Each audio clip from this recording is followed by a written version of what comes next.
What's up, plant lovers? I'm Devin Wallien. I'm here with my Hydrangea paniculata. This is a limelight, and I'm in the late winter, early spring here in Westchester, Pennsylvania, Zone 6B, and it's time to do the annual spring pruning back of our Hydrangea paniculatas. Now, while I'm doing this with the limelight, this is pertinent to any cultivar of a Hydrangea paniculata. Hydrangea paniculatas produce their flowers on new growth that happens this year. So it's important to do this every single year in order to allow for new growth to flush out and then produce flowers on the ends of those new stems. So let me show you guys how easy it is to do. If you've been growing your Hydrangea paniculata for a while, you know the flowers get quite large. That means we need to hold on to the big thick stems, but we want to remove any small little stems that just really won't be able to hold the weight of a flower. So that's the first thing we're gonna do, remove all of the small stems. And as you can see, there's lots of small stuff going on here. So when you see small stems like this, travel down as far as you can until you reach a stem that's a little bit thicker and just start removing them like this. It's really important to have good sharp shears. I use Felco's. You can find a link to these in the description below if you need some.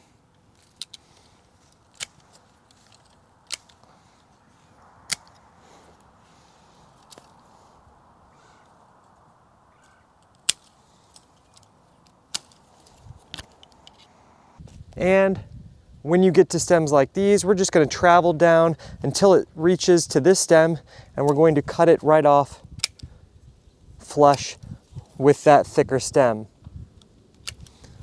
So we're going to continue to do this until all of this small growth has been removed, and that'll help us to see exactly where we want to prune afterwards.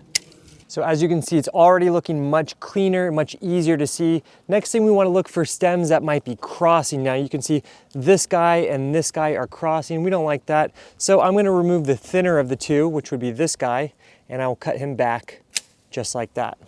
So now that we have the small stuff out of the way, we're going to take a look at all of these longer stems, and we're going to remove anywhere from 1/3 of the stems to 1/2 of the stems. So a stem that goes all the way up here, I'll probably remove 1/2 of it, which might be somewhere around this section. So once you have a general idea about that height of the stem that you want to remove, what you want to look for are these nodes. Now you see this node right here. This is where we want to cut just above it. So we're going to take our sharp shears and we're going to cut just like 1 centimeter or 1/2 centimeter above this. And we're going to try to do so at a 45-degree angle so that when we cut it, you know, it's not going to be flat for any moisture to sit on. So we're going to just take our shears and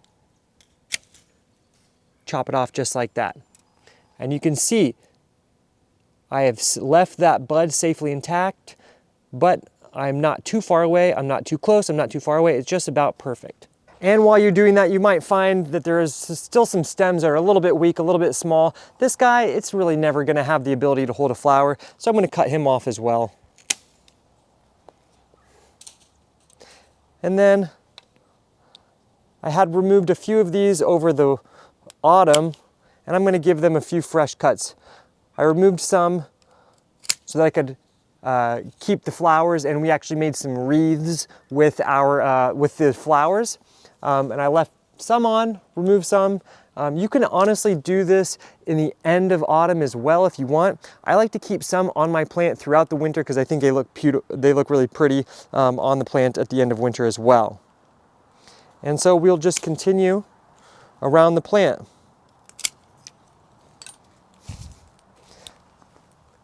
This kind of thing, also too thin. I'll remove it all the way down. This guy, too thin.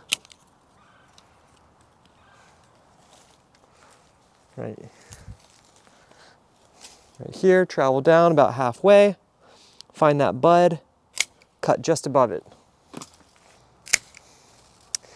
And what's gonna happen is these sections that you're cutting down, this section below it, it's gonna get thicker and stronger and firmer, creating a really strong foundation for our plant, which is what we need for plants like limelight that have these big old flowers. They need to have a really strong base. And if you find any nubs like this of dead wood, we're gonna remove that stuff as well. Small. You can see these two are crossing, so I'll decide which one to cut. I'll cut that one.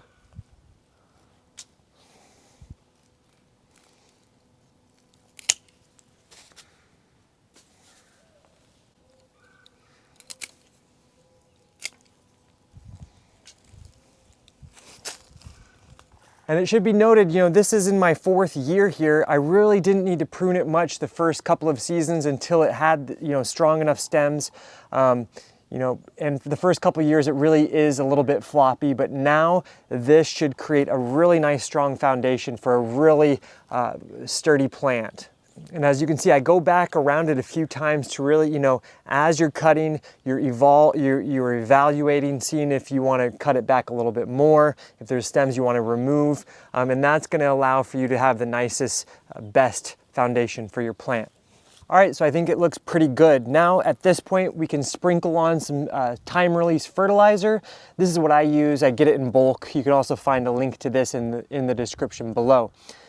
And once we start growing again, once it starts to flesh out, we'll revisit and take a look at how it's growing and make sure that it's not getting floppy on us, all right? It's been a month since we pruned it back. Let me show you all the little growth points that we are seeing on our hydrangea. This is so exciting. As you can see, all of those areas where we did those cuts, there are all of these fresh buds that are emanating, and this is so great. And as these buds grow, this guy is going to get nice and thick and strong, which is why we pruned it back so much, because this guy will have some really big flowers here at the end of summer. But if you see any branches that you'd cut back that don't have any buds while everything else is budding out, well, it could be that those sections may have dried out, they desiccated, and you can actually cut that dead section out as far down until you reach a bud that is starting to grow. But for now, we're just gonna watch, sit back, and enjoy the show. So now we are moving into the beginning of May, and you can see the limelight hydrangea looks great. The structure looks fantastic. It is really fleshing out. And these strong stems should definitely be able to hold up the weight of some large flowers.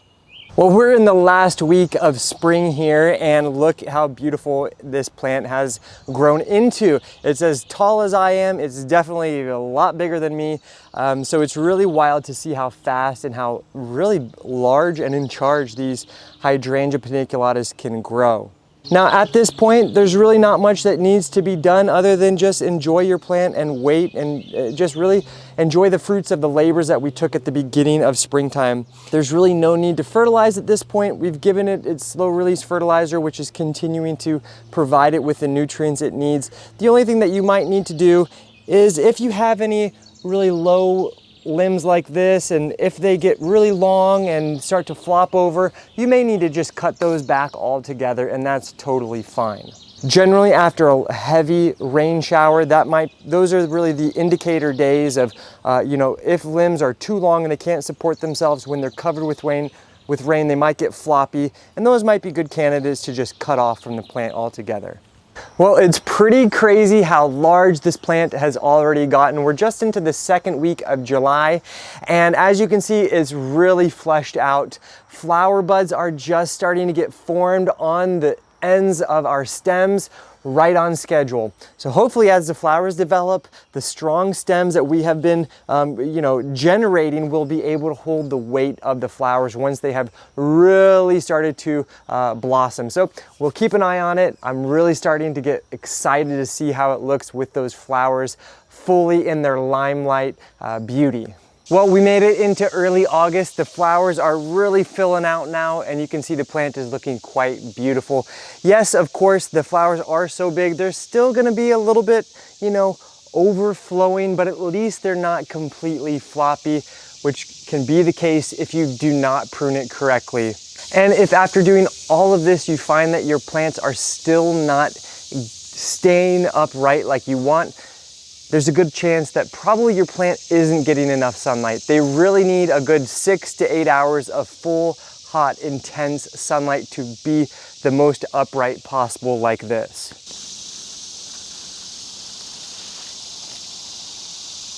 Now, sometimes you might find that your stems are kind of crossing one another and one stem might be holding the weight of another stem down. You might need to do a little finessing and really kind of help them separate so that they do have the opportunity to stay as upright as possible. And one thing you can do, totally up to you, if you have some areas that look a little bit heavy like this section does, it doesn't get as much sun as the front, so of course it's not able to stand as upright. You can remove a little bit. You can actually remove a few of the flowers, and that might just help your plant have a more upright feel about it, and that might make you feel a little bit better about the plant in your garden. Totally optional. Then you can take this and it's going to make a nice dried flower as well, so it's not all lost. And with that, now you know exactly how to prune back your panicle hydrangeas in the spring, what to look for throughout that spring season, transitioning into summer, and of course the final product right here. But if you do have any other further questions or comments, definitely leave them down in the comment section below. I always do my best to answer each and every one of them. Anyways, thanks for joining me here on Plant Vibrations. I'll catch you next time. Ciao.